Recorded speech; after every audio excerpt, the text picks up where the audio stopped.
Ana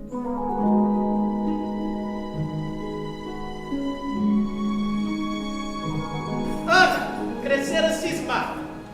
Na frente dos outros, o custódio começou a tratar a menina com intransigência. Mas a sós, com a criança, a sua voz mudava de entonação. Tornava-se rouca, ao dizer que Ana estava ficando uma mocinha e que muito assemelhava sua mãe nesta mesma idade. A casa foi remontada por uma necessidade interna, uma necessidade da gente de produzir arte. Então, a gente queria porque queria fazer um espetáculo que nos fez muito bem e as pessoas perguntavam, então as pessoas paravam, gente que eu não conhecia na época da primeira montagem, perguntava, então, quando é que a casa volta, quando é que a casa volta? E eu fiquei durante algum tempo remoendo isso, dá vontade de voltar, eu acho que tem muito mais gente para ver. Em 2006, na primeira versão, eu era um espectador, um entusiasta, eu estava fazendo vestibular na época, e aí eu fui assistir para poder entender um pouco mais, acho que como a maioria do público da época, eu ia lá para poder entender um pouco mais daquele livro que ia ser cobrado no vestibular, e já fazia teatro, já gostava, já conhecia os meninos nesse meio teatral, e aí comecei e fui assistir e me apaixonei desde então. Ele marcou uma época de todo mundo que fez a primeira montagem, realmente marcou a vida dessas pessoas.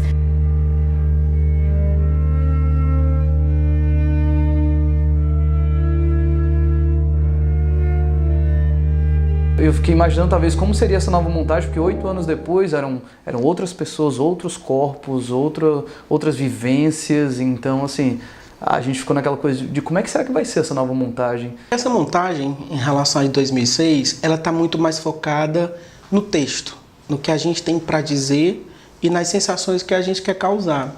A primeira montagem ela era extremamente física. E aí, quando a gente resolveu remontar, a gente voltou para o texto para entender o que o texto quer dizer, que sensações que a Natécia quer causar. E Natécia é pura poesia, né? E aí nós compreendemos que a nossa verdade nesse momento seria entrar mais nesta poesia de Natécia.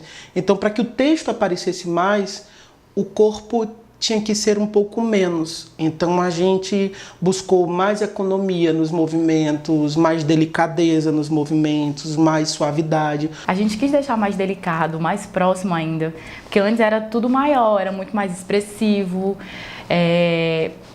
E isso, então, marca muito mais no corpo, né? Porque o corpo está muito presente. Quando é muita expressão, você está dando muito corpo. Foi muito complicado, realmente. A gente teve que zerar para poder recomeçar.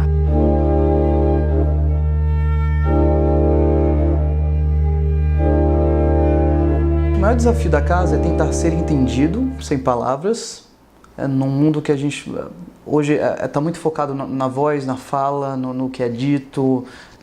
Então assim, a gente teve que calar e tirar da boca e passar para o corpo. Então eu acho que esse foi o maior desafio, de tentar se perceber. Porque às vezes um sentimento ele é passado por uma frase, por uma respiração que você consegue ouvir. Na casa não, nós somos mudos. Corpo e voz estão extremamente ligados, né? Quando você dá uma intenção com o corpo, a tua voz vai responder àquela intenção e vice-versa. Então é como se você tivesse apenas uma ferramenta para passar aquela sensação, aquele sentimento.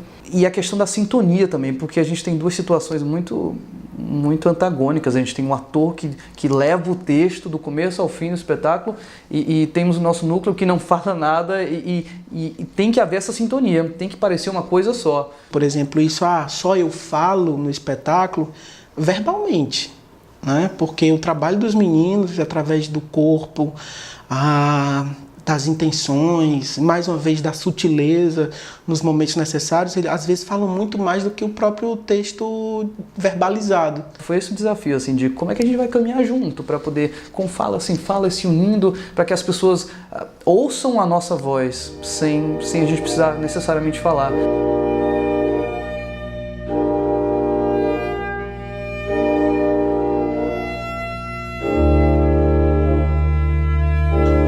História cronológica, contada cronologicamente, como o espetáculo vai e volta, como é a memória da gente, como a casa propriamente diz.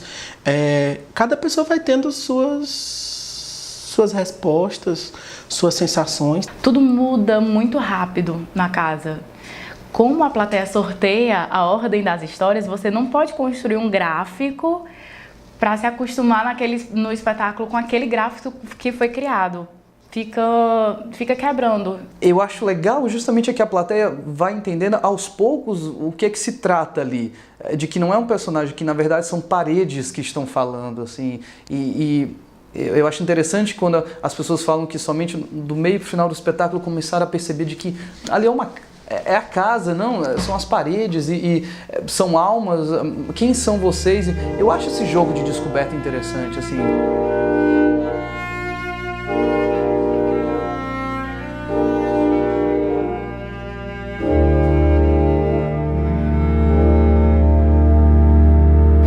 É fantástico porque as pessoas se sentem donas daquelas histórias, porque elas são um pouquinho como Deus, né? Que está intervindo, que está decidindo como que vai acontecer aquilo. Essa é a nossa busca constante.